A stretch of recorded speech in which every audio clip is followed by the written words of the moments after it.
C'est qu'il y a en fait, pour une offrande, nous offrons, soit nous rendons bien entendu au travers de nous, soit un principe de Dieu, soit des principes de Dieu, soit des lois de Dieu à Dieu. Voilà ce que c'est une offrande. Et une offrande à Dieu, c'est-à-dire nous rendons à Dieu son offrande au travers de nous. Nous, on ne peut rien offrir à Dieu. Nous sommes ainsi en train de rendre à Dieu ce que Dieu a placé au travers de nous. Une offrande à Dieu, en vérité, c'est l'instant d'une question-réponse envers Dieu. Nous rendons ainsi à Dieu une loi ou un principe de Dieu que Dieu nous a accordé au travers de nous, afin que nous puissions recevoir au travers de nous une compréhension de Dieu au travers de nous. Voilà pourquoi Dieu nous dit que l'or et l'argent appartiennent à l'Éternel.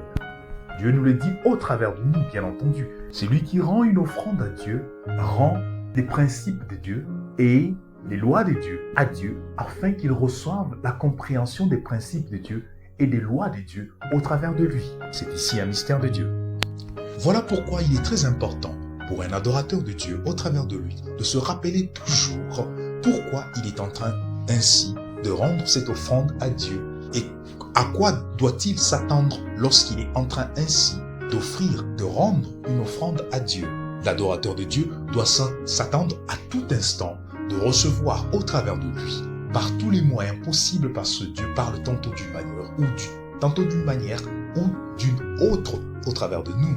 Et Dieu va lui accorder ainsi sa compréhension, la compréhension d'un principe de Dieu et d'une loi de Dieu qui auparavant ne lui était pas accordée au travers de lui. Voilà le pourquoi d'une offrande de Dieu rendue à Dieu au travers de nous.